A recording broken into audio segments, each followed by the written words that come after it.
Mesdames et messieurs, très chers amoureux de la culture, de partout où vous êtes, bonjour, bonsoir et bienvenue sur notre plateau de Base Culture.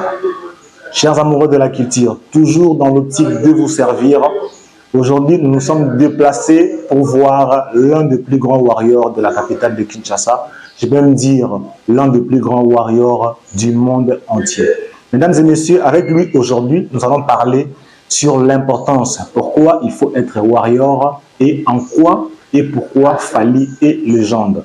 Il s'appelle Fanfangola, le warrior suprême. Avec lui aujourd'hui, mesdames et messieurs, Toko Panza, on ira à gauche et à droite pour tout le Belayango. Parce que tout qui déjà dit le fort sur pourquoi Fally est légende et en quoi il est légende. Alors aujourd'hui, Fanfangola va nous expliquer pourquoi Fally est légende et surtout pourquoi il est important d'être derrière Fally Ipupa et pourquoi il est important d'être warrior. Déjà un grand merci à mon manager, tout ça des grands mondes, les Casimir, le président de tous les Africains. Déjà un grand merci à tous les fanatiques et à tous les abonnés de la chaîne Songi Best Télévision. Et retrouvons-nous juste après cette image avec Fanfangola sur ce plateau. Merci. Oui, mesdames et messieurs, Mokili Mobimba, de partout dans le monde, où Bozo Andabiso, je l'avais dit que je serai avec Fanfangola, le warrior suprême.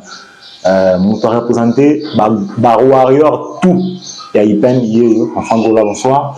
Bonsoir, Big Joe, Big Joe. En tout cas, un grand merci déjà pour la volonté de nous recevoir chez toi. Je rappelle déjà que je suis déplacé, tu n'es pas Fanfangola.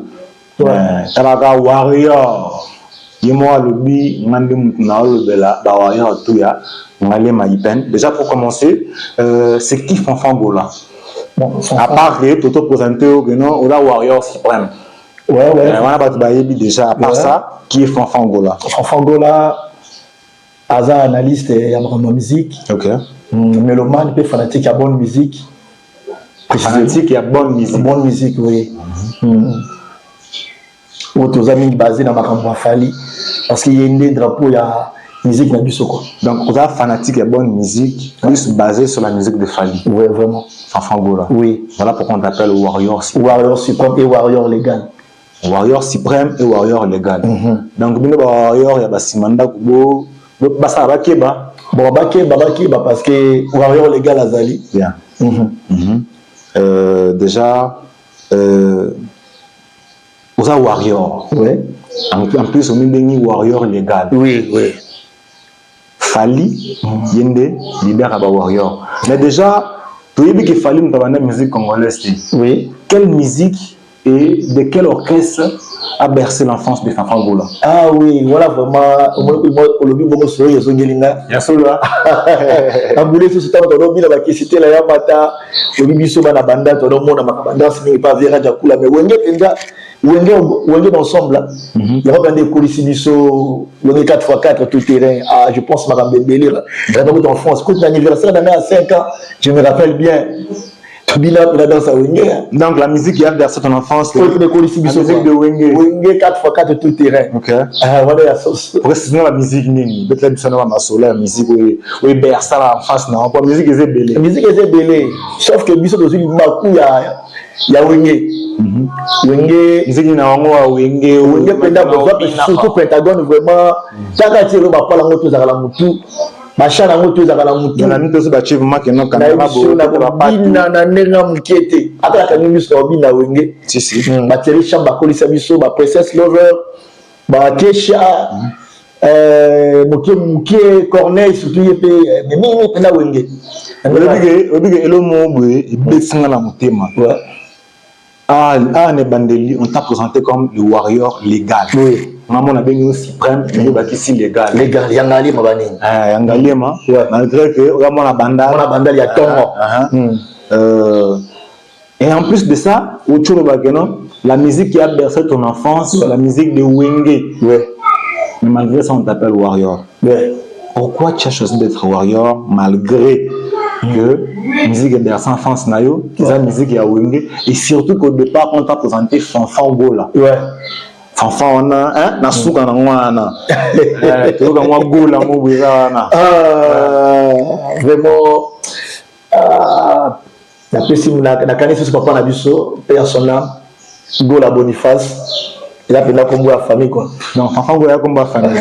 Gola fait rigoler comme la famille. Bon, on a évité, mais on a évité, on a dit ça quoi. On a fait éviter. Bon, on a évité. Parce que, bon, c'est comme on est, bon, fait rigoler. Fanfan Gola. Maintenant, on va appeler Hervé. Ok. Maintenant, on a Fanfan Gola. Ce que maintenant, dans le document, on a Fanfan Gola. Ok, on a Saint-François, côté école primaire. C'est au Tangela. Attends, l'école primaire, Fanfan Gola. Oui, on a Saint-Georges, on a Fanfan Gola. Donc, Ferré, Gola, Hervé, Gola. Il y a des personnes différentes. Mais Fanfan Gola, ok, parlons plus de toi alors. Pourquoi tu as choisi d'être warrior malgré que la musique qui a fait ton enfance, c'est la musique qui a wingé, et malgré que ton nom, il faut correspondre à un combo à star na biso muso sur Ferrego. Et la coïncidence, hein? Et la coïncidence pour qui les a là. Quand on va passer à ben la bamba bosso au mangombe, na bazin mo le bras pour mon apéa. Biso bangala to baka. Boké tu na pia. Ce qui est juste un, na ça qui on est bandé qui non azad natif ya bandal bana lolua. La bino ngo quoi. Bah il m'a ramené le bon na mon sinking, bah il m'a solo et puis boké le konde et ça là, fallait mongala. Donc fallait mongala. Oui. Mais ngala ka que non fallait la mtabandundu. Fallait azam anamongo. Anamongo. Fana kota maman to kota papa. Kota papa veut forcer maintenant za anamongo. C'est bon maman. Maman vraiment faut forcer ma recherche mais on a dit mongala dans la kota papa. OK. Mais mongala dans patriarcat. Donc pour na ba ba quand que non fallait za mongala parce que dernièrement j'ai assisté à un débat mongo de la rue pour ba que non fallait aza mongala te soi-disant émission moko boye moko aloba ke aza mongala te donc mais banze bozali mongala mwana mama ima mongala tant bakenda ko introniser chef moko ya ba prince ekonda tout monde la cérémonie donc ba quand ça que non fallait mongala te détrompez-vous fallait et mongala le warrior suprême yo a confirmé les c'est pour toi qui n'a pas solo bête la biso yo comment warrior de tokola musique ya bon tokola na wenge mais comment la tomo penda boye wenge etika biso na déception makasi. OK. Yo olongwa wenge même pour na déception à wenge parce que côté wenge a comme ça biso tant ba intérêt des sujets comme trop ke ngambo to tira la penda vide. OK. To tira la penda vide et toujours forcer un moro mukulu obi a mon BCDG et bien là biso mais je me sentais pas de mon assiette quoi. Alors quand il fallait avoir dit idée à droit chemin parmi la jeune il y a 5 il bah il dit beaucoup le cambo il dit 3 fois star le cambo il dit na mobiliser bana penda ya lulu à 5 il penda pour soutenir fallait tout pas je crois que c'est la musique qu'il fallait qu'il m'a choisi. Donc depuis l'époque, déjà Falazo Bima, Fanfan Gola a commencé à mobiliser les quartiers. Oui. Moi mon sous à ça là qui n'a comme appenda attaché la musique à Fali à Tibet les vols. Tibet les vols, faut Tibet les vols. Auto salut là où tu es. Avec la foule du sud de la minute. Il est vraiment tout ça on a piché une calome. Donc on mobilisait à quartier. Oui. Pas à Nassima Fali. Oui. On a mobilisé quartier. À l'époque, droit chemin vraiment. Makambo peut fallait à Yokamwa. Habitango fort à Changona Stating. Bon, tant que Banda Makambo, Babitango fort à Zalakate. Mais solo. Nazo sur comme solo Makambo, Babitango fort. Mais il y a Changona Stating pour fallait à mon. Ah, tango yango na ndinga fauté. Parce que biso yebi tango bazo même animateur na biso et quoi là. Il y a un penza na fanatique à faire. Vous voyez que le Abel Angonga Abel Moulumba 1m80. Au Tcholo Bagano, un Bobanda Marambuana, Bango Bazalate, on a fait na Mercedes ML. Il y a blé de mille souvent pour tes athées. Dozoeba. Assistant à premier concert à failli la vie na carrière solo. Tu as pena bintu on le tirer boulevard d'accord c'est pas naï quand tu as là tout le monde a faire la chose bah on vient de jour quand tout a commencé quand tout a commencé Fanfan Gola était déjà dans le Bisayo premier voyage il y a mouvement on a la zawana tozo bunda Bien. Donc histoire ya ngai comment kuti ya warrior et okuta nga la fanatique. Donc si je dois analyser vraiment au Choloba, Ozaki Wengemen, dû à une certaine déception. Oui, à Wenge, ouais. Kali, moi, ma belle Moroboé, avec une Wengemen, avec une Mpanzi Moussousou, à se décider à ça la chemin, il t'a dit, ah, moi, ma belle. Je crois que tu vas décevoir moi. Voilà pourquoi Fafan Gola. Et surtout, Molobeli Solo, n'a pas tout le monde qui est dans Angola. Ceux qui ont donc droit chemin, il fallait voir Angola. Au cas où c'était d'Angola, ils ont dit que c'est Sikin. Si. Bana Lulua. Dans la droit chemin, il fallait bosser la binoté. Angola, pendant au cas où c'était d'Angola, tous allés, on a un moko. Na makambochi ilele apesi mbote côté azali wa beta na quartier la terre makambo bana bandal bayo ka baye makamna lobo baye ba to ata la pe fafangola est-ce que maman na bandal makamna lobo makamba solo baye makambo bien baye makambo levi makambo le makambochi ayi makambo na lobo kusoki amoni ya ba ete alobi ya solo c'est la kosi ba commenter tala yo di be ba tala ga yo ba confirmer après ça c'est la possibilité ba confirmer la bakamba solo bien déjà na katiote moi muke tuboka pe ba oyo ba soutenir la biso ah on est ku félité René Kabwe de Kentucky na éviter ce vu Kentucky yora combo Congolais bele bakenda ka o ngana kebo Kentucky za degré René Kabwe ça yora ba Kentucky René Kabwe ya ngona déjà Fafangola so lobela la pe fali to bosani pété Eric Rodrigue Eri le boss de l'Urex Prod Eric Eri yo ngona boa sala biso pe to boa ki pe na kati mission na yo malgré za manager l'Urex Prod toujours de la part ya TF il va à côté de nyonso René Kabwe de Kentucky Rodrigue Eri le boss de l'Urex Prod Balobi Fougué TF le chanteur azana na simakana aloba mbote comme pas na alobi en tout cas malgré ngana olobate comme cela nga bambote wana Fafangola to continue bisolo nto banda ko beta ce qui est un warrior azanani tout à l'heure to lobela Fafangola warrior pourquoi comment warrior ce qui est un warrior pour le comprendre qui warrior faut comprendre initiateur il y a idée il y a esprit wana OK faut comprendre initiateur il y a esprit wana au moins surtout zomi na ba 98 au moins virgule moi quelques mois au moins ben angai pendaboy un certain artiste à côté pendaboy à comment champion d'Afrique et des Caraïbes à cette époque 0 quartier latin à ça à latin Fally Ipupa na commune na quartier latin et le côté à commune champion d'Afrique et des Caraïbes. À mon acquis, 2025, à 97, 98 virgule, qui m'a dit. À mon avis 2025. À mon avis 2025. Donc, la vision de Fally Ipupa a percé les années. A percé qui a donc il y a le monde qui au continue à y aller complètement. Qui est warrior? Il y a la moto à zone Zima. Ma qualité au Nzamba Tchakatinae. Bien qu'il me soit boulé qui s'y mettait Nzamba Tchapenda, Moutuna Moutelo comme mon Katinae. Oui, le plus important. Vraiment. Moi, il y a un côté, c'est qu'il y a un warrior. Un truc très important que warrior, les hommes qui ont capacité Nzamba Tchakatinae. Et puis, ça sûr, na oh les Katinae nan. Les Arabatou.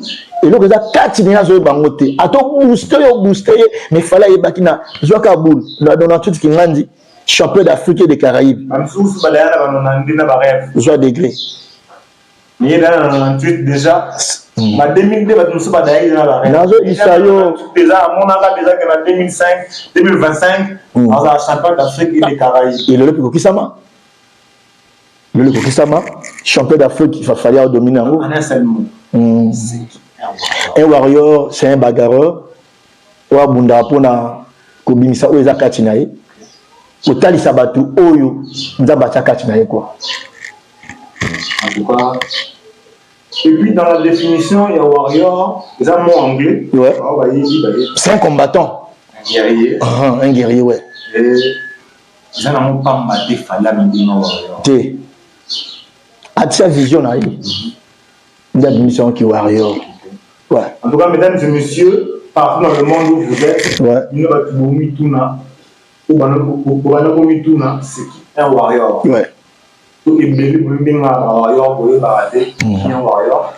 Warrior, c'est pas mieux à ouais. Un warrior, c'est un guerrier. Un guerrier, ouais. Dans la définition, il dit ceci. Quelqu'un qui est sûr de ses capacités. Avant, on a confiance à la capacité, et puis elle a sûr dans le mot. Et puis, on a faire valeur en mot. C'est ça, un warrior. Ouais, un warrior. Donc, comme il y a un warrior, tu as un fanatique à Fali. Si vous avez un fanatique à Fali, vous avez l'ambition. L'ambition, ouais, ambition. Aigle, tous les warriors sont ambitieux. Ils sont ambitieux. Ils sont guerriers. En tout cas, mesdames et messieurs, il faut toujours être du bon côté de la vie. Ouais. Il faut être warrior. Ouais. Pas warrior dans le sens que il faut avoir Fali. Moi, je me demande d'être seulement des warriors. Ouais. Parce qu'un warrior, c'est un guerrier. Ouais. Il faut être guerrier dans la vie. Et Papa Gola. Ouais. Warrior, c'est un guerrier. Oui. Pourquoi être warrior de Fali? Bon, il faut seulement choisir la bonne côté de l'histoire. Ou le bon côté de l'histoire. Le bon côté de l'histoire, c'est pas. Il faut toujours être d'un côté à gagnant. Tu vois, lorsque tu es avec Fali, dans la liberté, il y a adhésion. C'est-à-dire que aucun musicien, il y a Afrique peut te intimider lorsqu'il dit que je suis un warrior. Tout musicien africain, attends Nigeria. Lorsque tu te dis que je suis warrior, Fali Poupa, c'est une référence. Et puis identité, emblème, quoi. Tu vois, logo, Fali a un logo. Il y a musique Nabiso. Pourquoi être warrior? Warrior, c'est pour le bien-être, cette liberté. Il y a cause à la. Mais c'est un moment où ils sont quoi. Ils sont avantageux. Être un warrior, ils ont 100% assurance. Vraiment. C'est ça. Un warrior, il a 100% assurance, non complexe. Donc c'est très important d'être warrior. C'est très très important que vous allez warrior. Et au coup, m'esprit même dans la classe, quel que soit le salaire, si vous avez warrior, vous s'inspirez dans mon pôle idéologie, vous soutiendrez la vie identique. Si vous avez warrior, quel que soit le défi, je suis parti de Bandal jusqu'à Paris, Aujourd'hui, ma musique passe de lundi au lundi. Mais à l'époque, la musique est sinking. Mais aujourd'hui, sa musique joue de lundi au lundi. Jusqu'à Paris. De Bandal jusqu'à Paris. De lundi jusqu'à lundi. Sa musique est bête à Barabongo. Tant que de lundi à lundi, la musique a fallu bête à Baka. C'est ça, warrior, l'esprit d'un combattant. Ouais. En tout cas, mesdames et messieurs, voilà, il y a non, c'est lui le warrior. Ouais. Warrior, voilà pourquoi l'émission Buzz Culture, en tout cas, il faut éclaircir sur ces sujets. Ouais. Qui est warrior et qui doit l'être. Pourquoi être warrior? Ouais. Boyo qui déjà Fafangola déjà Yemongo déjà warrior c'est pas ma tomo qui déjà le bi warrior avant on doit pas mater. Oui.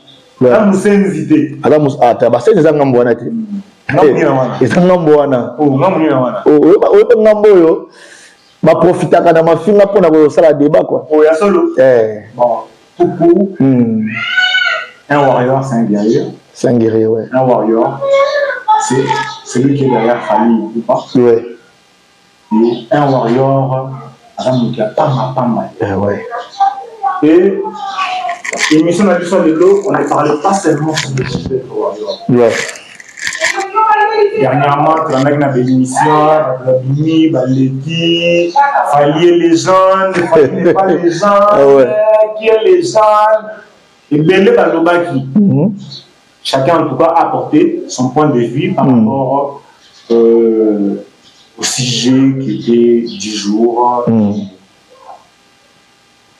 Lélo, on a warrior légal. Surtout. Ouais. les légendes. Il faut le bella, il faut les légendes, il faut un warrior, guerrier. Bon, fallait il peut pas. Ambitieux depuis 98. Depuis 98. Il est déjà champion d'Afrique et des Caraïbes. Le Coquille Samana 2023. Ouais. 2023, pour comment d'être champion d'Afrique et des Caraïbes en 2023. C'est tout là 2025 parce qu'il y a là qui dit quoi. C'est qui une légende? Au monde, ce qu'on appelle si légende, selon Ngai Warrior légal, le penchant. Aujourd'hui, le monde, comme on approche Nabiso, il y a l'internet. Ça, c'est vrai. L'Europe est sur le monde réservé hôtel n'a fin fois au monde avec internet. Le côté si là. Donc, ce qu'on a Chombonoana, on a Google, on a ChatGPT, qui est une légende. Donc, yo boyo le banamo selon yo. Personne n'a lobby n'a pas comprendre. C'est qui une légende. En tout cas, mesdames et messieurs. Ouais. Tout ça, on dirait que tu vas comprendre. Ceux qui n'ont lobby, non, voilà, donc, vous comprendre que c'est qui une légende. Après, on a commencé à Kabolango, qui est une légende. Pour moi, c'est qui? Déjà, j'ai de faire des dédicaces à l'ombre depuis longtemps, comme le Seigneur. L'homme qui dit que le temps s'arrête, le temps s'arrête. Donc, ça va ordre en attente. Tellement. Quand vous faites le Seigneur de l'ombre, voilà, on est sa maman Mogo, il vit dans la famille et sa vie. Vous savez déjà? Ouais, déjà. Ah, d'accord. Une légende. Quand on parle d'une personne, c'est quelqu'un qui est très célèbre. Donc, une légende, pour retenir une personne qui est très célèbre. Très célèbre. Pas seulement célèbre, mais très célèbre. Non, pas célèbre. Très célèbre. Admiré pour ses réalisations exceptionnelles. Une personne célèbre et admirée pour ses réalisations exceptionnelles. Souvent dans un domaine particulier. Comme la musique. Côté de Vanduana. Donc une personne. Tout ce qu'on a dans la musique. Voilà. De la musique. Ouais. Donc, est-ce qu'on va là une légende? Quand on parle d'une personne, c'est quelqu'un qui est très célèbre, admiré pour ses réalisations exceptionnelles. Souvent dans un domaine particulier. On a une légende. Très célèbre et admiré pour ses réalisations exceptionnelles. Donc, ce qu'on a très célèbre, ce qu'on a très bé, on célèbre la légende. Ce qu'on a célèbre, on a légende. Très célèbre. Et puis admiré. On peut appeler très célèbre, mais il faut admirer. Pourquoi admirer yo? Donc, être légende, ça va avec des qualités. Voilà. Et il y a des critères. Admirer, donc, pas Mbappé parce que pas ses réalisations exceptionnelles. Tu peux réaliser des choses, mais il faut être exceptionnel. Je dis que. Ce qui est exceptionnel, c'est encore. Une légende, il y a des motos, les cambo oya sali, pour la console yango penda, il faut que yango penda temps au prépare. Tu peux imaginer que nos bêta dans moins de un mois, 3 dates. Dans la salle mythique, il y a Europe. Et là, on a côté banda mokili salama à sala. On parle de Fali. Mais dans 3 dates. Abeta penda défense arena. Salle mythique no lobby. Nazo bisayo. Et puis, ça, il y a bêta.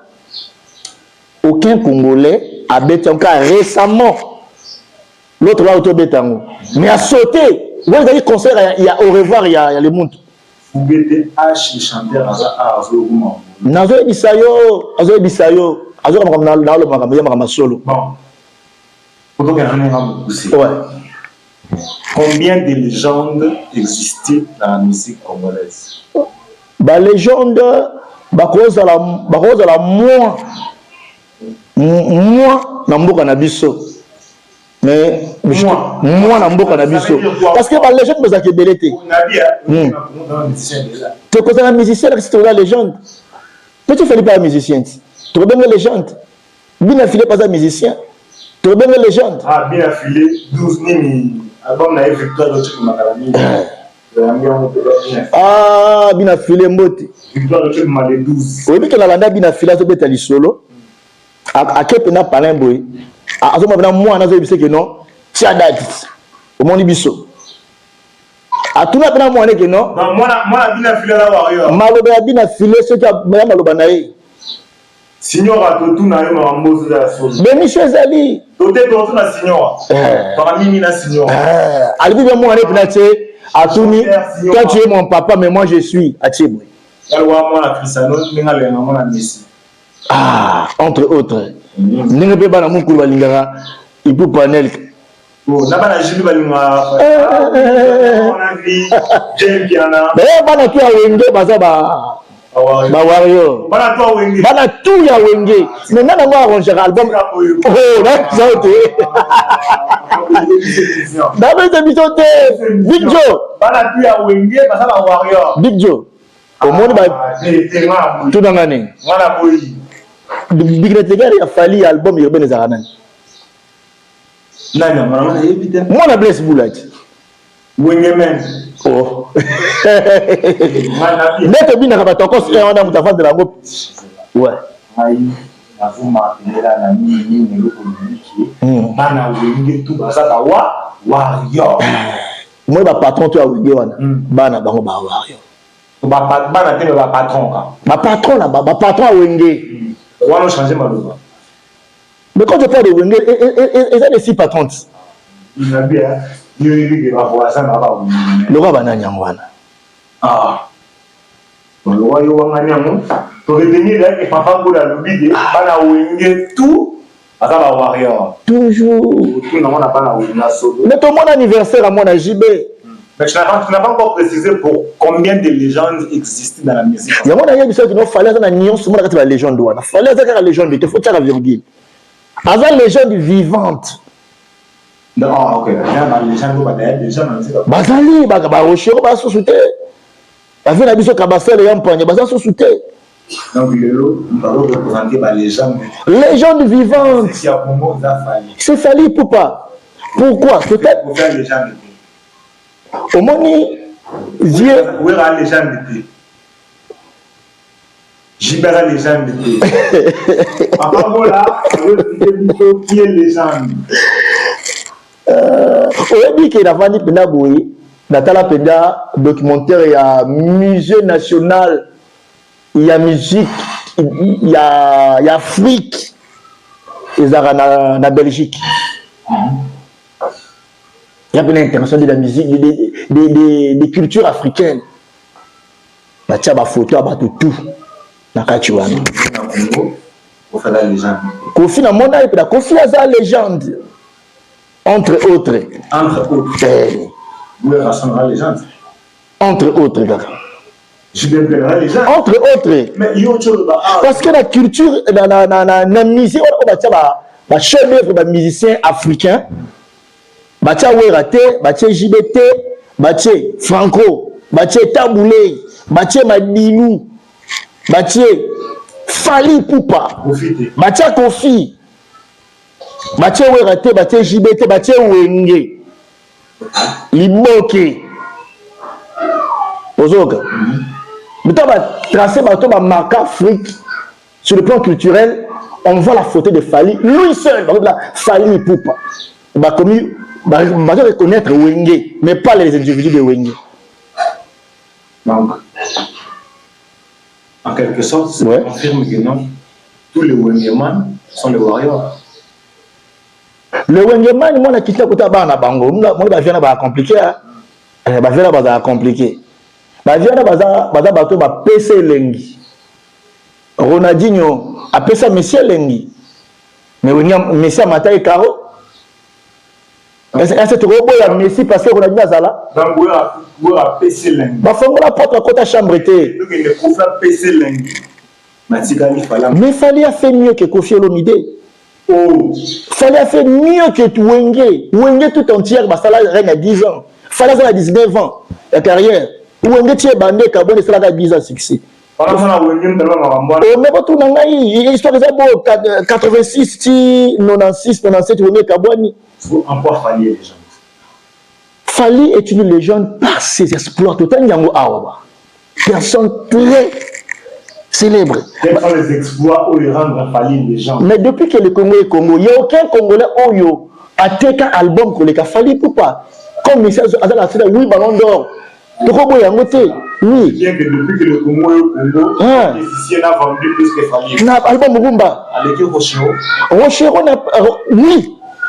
N'a vente album. Avec Rochero. Avec Rochero, n'a vente album.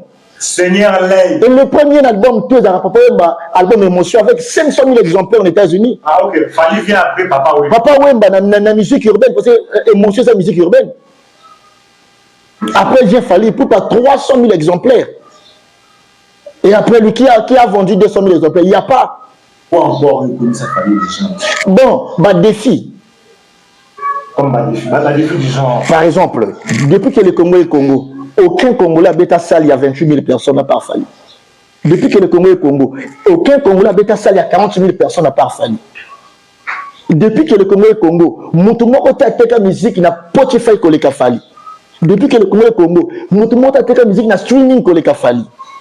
Depuis que le Congo est Congo, Moutoumou a une plateforme de musique Nyoso Azali Bosso a Fali. Depuis que le Congo est Congo, Moutoumou a un disque d'or certifié na Snap et puis musique rumba. Allez-y comprendre mon frère. Parce que le Fali est Congolais pour photo boyaye. Non. Ah, tu finis Moutouté. En tout cas, tu finis à Moutouté. Fali Poupa et les musiciens les plus sollicités à l'histoire du Congo. Na ba trophée, tout na ba trophée. On a côté comme le côté du mouton. Mouton moroté la musique a joué à trophée que les Fali pas. Qu'on se le dise. Aujourd'hui, ceux qui stade de martyrs comme il pas mal. C'est à cause de qui? Tu veux stade de martyrs, les a réservé pour la vie na biso. Donc c'est parmi les choses comme ça Fali les gens. Mais les gens des alliés Moutoufa batanga exploit na yé, admirés par ses exploits. Via Yemba Pena, na Beta Bercy, double Zénith, Ayembela Ngonzembo. On a vu. Viens de Ayembela Yango. Mais à Beta Moté. À Beta double Zénith, à Tchango Nzembo, qu'on fait la génération Bercy. Grand mot par wa, tondi ça qui est Olympia, Bamala Nangombe reçoit na Bercy. À Gifela Yango. Sur Bercy, on a sur aux yeux Yango. Moi, maternelle, il y a défense à Renat. Oh. Merci, oh, va faire Rochero, va Beta. Rochero, Beta, Bercy, tu viens sur l'Olympia. Ok, Olympia. Merci, Olympia, va faire Beta, Bercy, ou va Beta. Donc, nous allons voir. Donc, tout ça, on va Olympia, premier maternelle. Merci, deuxième maternelle. Ceux qui n'avaient pas sur le roman, oui, ou 4x4, si et Kabwana, va Beta, ça, la 10 000 personnes, tu es 10 000 ans. Oh, place, où tu es là? Mais tu es les vérités. Si quand on voit Arena, et là, quand on y a taboulé, et Zala, et le reste, le bac, non, défense Arena, les raciques. On voit Arena, c'est un abesso à Betty Massini, à Beta, en tant qu'invité. Premier Congolais Beta, na Salamounine, en Angleterre, c'est Fali. Et jusqu'à présent, il n'y a pas deuxième, il n'y a pas troisième, il n'y a pas quatrième. Vous m'avez la concurrence, na terrain. Concurrence, c'est ça. Comment on Makambo, il a fallu. Musique naïe. Elle a un débat à Mazembe. Dans la club Nabiso. Quand on compare Mazembe, na vite, ils ont un Kisasa. Mais je ne sais pas Mazembe. Bako la vidéo. Non, la vidéo, pourquoi? Pour Mazembe, l'équipe vite, tout vite, elle dit Mazembe. Oh! Mazembe. En tout cas, mesdames et messieurs, nous allons retenir en quoi Fali et les gens. Alors, le roi Mazembe. On est en solo. Donc, si vous avez un débat, il y a un Mazembe. Et ça a Kisasa. Sobimi, Landa Kisasa. Avant la vidéo. Bako la vidéo. Donc, Fali, un roi Mazembe, n'a pas clair. N'a pas club à Congo. En tout cas, il n'y a pas Fali pour pas passer. Aigle. Aigle, Warrior. Toujours. Tanga Moutou. Fanfagola, le warrior légal. Warrior légal. Nous allons représenter le warrior plus à Ipen. Ouais. Pour jusque-là, le warrior doit se sentir capable de défendre la faillite, le roi Aïe, à Ipen Azate, on est à solo. Moi, je le confirme en tant que la mise. Je le confirme. Pour Yaboboya, à l'émission. Aya, à la Sabiso, émission pour la tournée avant Fanfagola. La Luki ba warrior à Ipen. La Luki ba la faillite. Ba la musique à Ipen. À mon ami. Vous savez peut-être que si on a Bongo Zidane Hazard. Zidane, petit Nangala Mopanzi. Bongo Zidane. Vous savez peut-être Fanny Kombele de Patrick Ramazani. Ouais. Fanny Kombele de Patrick Ramazani. On est à solo. Moi si à patron. Moi si à patron. Moi si patron. Mais moi si à patron. Ouais. Et que ça vous comprendre. Moi si à patron. Moi si patron. Et moi si à patron. On est à solo. Fanny Kombele de Patrick Ramazani de la part de IDTF le chanteur. Oui, en tout cas, le roi nous semble de la famille. Il faut nous voir dans la Botara. Ouais. Nous sommes des Éthiopie. Lui, en tout cas, il faut tout confirmer à moi. Ouais. En tout cas, Fali et les gens. Oui. Après Fanfangola, il n'y a rien, il n'y a pas de commentaire à faire. À la ici déjà, à là, c'est une vérité. Les légendes. Oui. Ce que le bien loco, il faut aussi apporter aussi des preuves. Oui. Pour le convaincre comme nous disons. Ah, il a déjà fouillé la seule. Il a commencé fouiller. Donc, fallait les gens. Oui, mais quand on va faire les gens de la soleil, on a arrêté pour nous. Bien sûr, même ça qui est fallu. Asa légende. Il vous allez bien faire jamais temps ça à d'aller la salle de feu. La salle de feu, il ne veut pas mais la bière on a cassé trop. Donc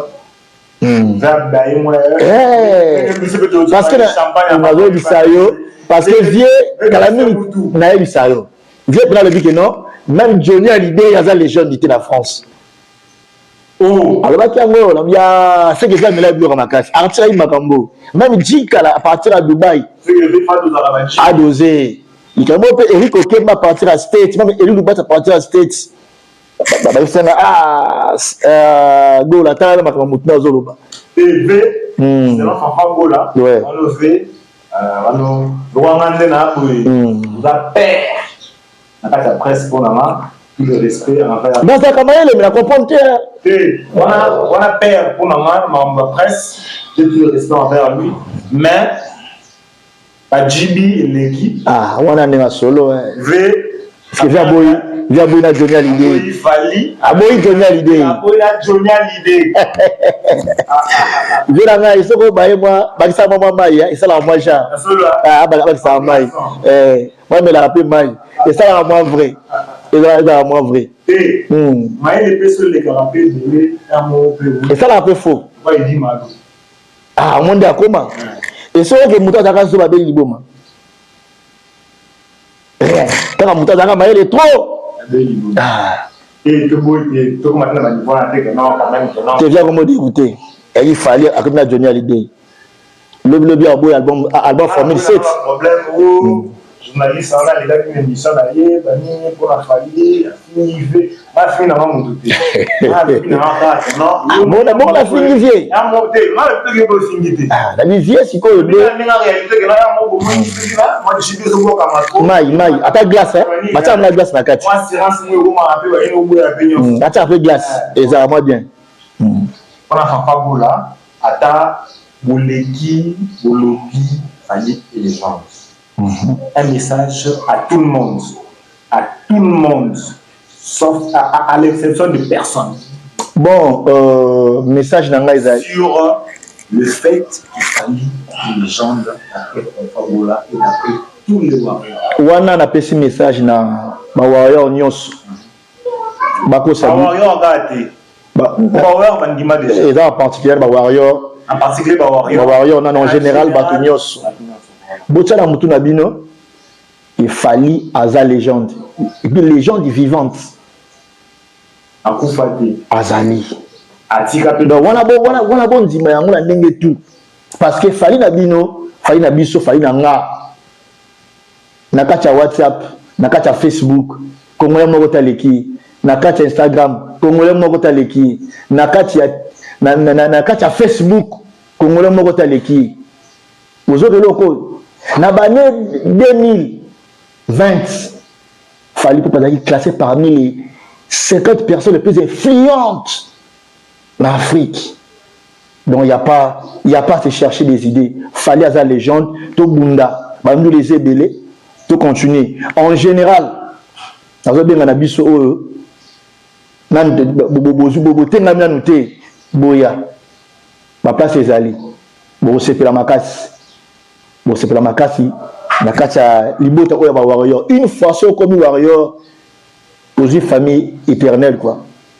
Du jour au jour, choix dans eux. Même Nzamba a appuyé. En tout cas, mesdames et messieurs, l'émission était sur ces deux points-là. Le warrior, pourquoi être warrior, et surtout, pourquoi Fally et les gens. Ouais. En tout cas, il n'y a pas de commentaires à faire là-dessus. Quand vous l'avez été là, il y a une vous aurez à faire à un warrior. Alors, vous avez vu comment il n'y a pas marché le mot, a fini de nous douter. Comme un warrior. Respect dans la base. Respect dans la base. Comme leur leader, il a même en table fini, lui, il vient jamais pour répondre. Moussala toujours. Voilà pourquoi dernièrement, on a vu Jay Piana, amenez-moi pour le mot, le bit, Bango Baloba, Ebele, ils sont Moussala. Moussala Rebele. Il a même besoin de la gueule. Sauf que ça qui vient à Namo, on a eu la fois de parler, Makambo. Zéwana. Parce que moi, on a parlé à Fally, mais m'a trop. Ah, comment tu es belé? Et pour eux, le niveau, on a. La Congola telle que lui a warrior a montré moi machin à la bataille avec la vérité. Est-ce que quand on combat véwana sans tu viens avec ça sur ma campagne tu on a parlé du peuple là. Tu as ma campagne. Faire essayer de mettre ma solo ana ya basing. Tu kataka. Mesdames et messieurs, comme je l'avais dit, c'était le warrior suprême. Ouais. Il avait tous les mots. Il n'a pas marché, il a eu tous les mots pour dire que être warrior, c'est très important. Et puis c'est avantageux. Ouais. Et il a dit avec certitude, avec des preuves. A expliqué Bisso, il fallait à warrior, na légende, na boye. En tout cas, avant d'appeler ça un mot de la fin, je veux dire un grand merci à tous les abonnés de la chaîne qui sont de Best Télévision. Et un grand merci à mon manager. Tout ça du grand monde, tout ça du grand monde. Ah, grand monde, il y a eu un mot. Tu sais. Ouais. Tigeli, Fanfangola, un mot de la fin. Surtout un mot à tous les warriors, 1 minute avant que M. Nabiso ici là. Vraiment, dans le chapeau Nangana, warrior suprême, Yemoro Aigle, grand prêtre, légende vivante Yamora Oyo. Après, avant, il y a Moutouazara Sousouté. Donc, big salam na mère.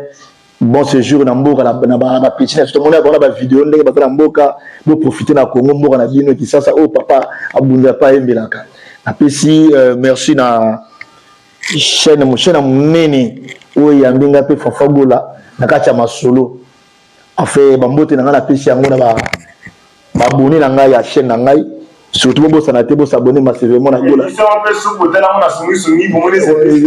bon nango na gola TV ezawana na YouTube bon za émission bon big salam na artiste moko bo kanga kombo artiste munene o ngana diembela kae TF yaza kota ba Gali Garvey na maman na chanteur na mona ki makambo na kati ya parler du peuple